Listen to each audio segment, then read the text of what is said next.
First ever factory outlet Mukunda jewellery KPHB Kothapet Khammam Somajiguda Hanamkonda. నమస్కారం, సుమన్ టీవీకి స్వాగతం. 2025 సంవత్సరం నవగ్రహాల స్థితిగతులు ఎలా ఉన్నాయి, ద్వాదశ రాశుల వారికి ఎటువంటి ఫలితాలని అందజేస్తున్నాయి, ఈ విషయాన్ని తెలియజేసేందుకు మనతో పాటు ఉన్నారు ప్రముఖ జ్యోతిష శాస్త్ర పండితులు, శ్రీచక్రపీఠ వ్యవస్థాపకులు బ్రహ్మశ్రీ ప్రదీప్ జోషి గారు. గురుగారు నమస్కారం. శ్రీమాత్రే. గురుగారు, ఈ 2025 సంవత్సరం కర్కాటక రాశి వారికి ఎలా ఉండబోతుంది? శ్రీ గురుభ్యో నమః. శ్రీమాత్రే నమః.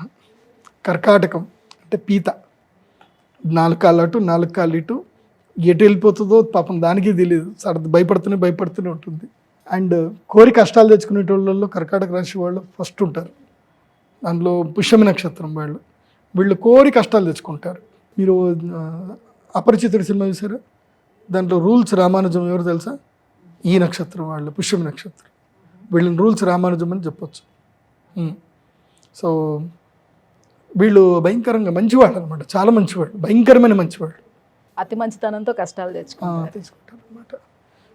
అట్లా మనం అనుకోవాలి. అట్లా అనకపోతే నన్ను తిడతారనమాట, మమ్మల్ని ఎందుకు అంటున్నావు అని అంటారు అనమాట. అందుకే సో కర్కాటక రాశి వాళ్ళకి ఏంటంటే ఈ సంవత్సరం ఒక మంచి యోగం ఉంది. యోగం ఏంటంటే ఖర్చులు ఎక్కువ అవుతాయి, కాబట్టి శుభకార్యాలు చేయండి, పెళ్ళిళ్ళు చేసుకోండి. కర్కాటక రాశి వారు పెళ్ళిళ్ళు చేసుకోండి. ఎందుకోసమంటే మంచిదే. ఎట్లాగూ ద్వాదశ స్థానంలో మనకి గురువు వచ్చేసాడు, తర్వాత ఏంటి 9వ స్థానంలో అదృష్ట స్థానంలో శని వచ్చాడు. కాబట్టి ఈ మీ జీవితంలో అదృష్టాలు లేవు ఇంకా. అంటే ఒక 2.5 సంవత్సరాల వరకు మీ జీవితంలో ఇంకా ఏ అదృష్టాలు ఏం లేవు ఇంకా. సో అదృష్టం ఇవ్వాలి అని అంటే మీ భార్య వచ్చి ఇవ్వాలి.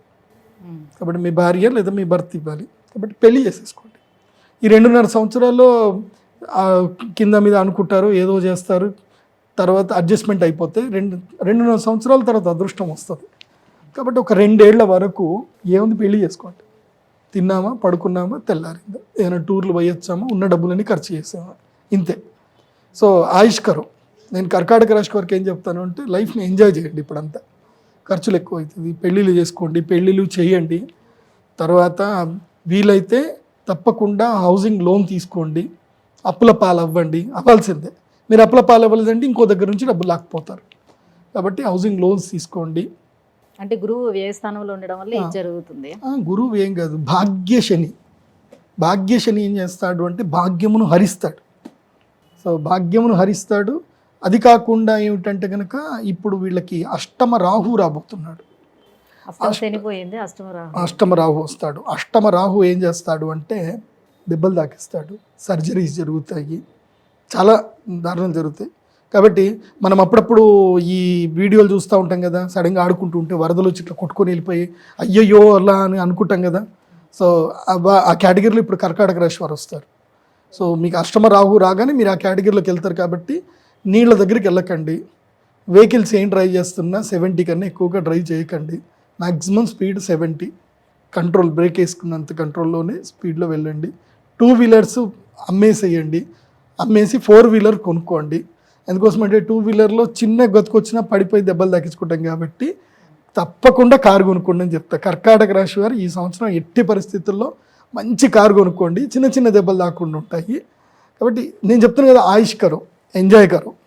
ఈ సంవత్సరం అంతా తగలబెట్టేసేయండి, డబ్బులన్నీ ఖర్చు పెట్టేసుకోండి. మీరు ఖర్చు పెట్టకున్నా అనవసరంగా ఎవడో చెత్తకపోతాడు. కాబట్టి ఖర్చు పెట్టి లైఫ్ని ఎంజాయ్ చేయండి. ఇంకా అంతకుమించి చెప్పేది ఏం లేదు. మంచిగా టూర్లు కొట్టిరండి. ఈ సంవత్సరం అనేనా లేకపోతే ఈ 2.5 సంవత్సరాలు? ఈ 2 సంవత్సరాలు అంటే మళ్ళీ కొంచెం మారుతాయి కదా గ్రహాలు, కొంచెం జూపిటర్ సపోర్ట్ చేస్తాడు మధ్యలో. కాబట్టి ఓ 2 సంవత్సరాలు లైఫ్ని ఆయుష్కరో, ఎంజాయ్ కరో. ఉద్యోగంలోనే జాయిన్ అవ్వండి, వ్యాపారాల జోలికి వెళ్ళకండి. ఉద్యోగంలో మీరు ఏదైనా వ్యాపారంలో ఉన్నా నష్టం వస్తుంది అన్నప్పుడు ఆ నష్టాన్ని పూడ్చడానికి మళ్ళీ అప్పు చేసి వడ్డీకి మళ్ళీ అప్పు చేస్తారనుకోండి, నడ్డి విరుగుతుంది. కాబట్టి 2 సంవత్సరాల వరకు ఉద్యోగంలోకి వెళ్ళిపోండి. నేను ఎప్పుడు ఉద్యోగం చేయమని చెప్పను ఎవరికి. ఎందుకు చెప్తున్నాను అంటే అర్థం చేసుకోండి. సో ఉద్యోగస్తులు కొంచెం సేఫ్. ఉద్యోగస్తులకు సేఫ్. ఉద్యోగం చేసుకుంటూ ఉండాలి, పని చేయాలి. మనకు రిస్క్ లేదురా భయ్, పోయినామా పని చేసినామా అయిపోయిందా.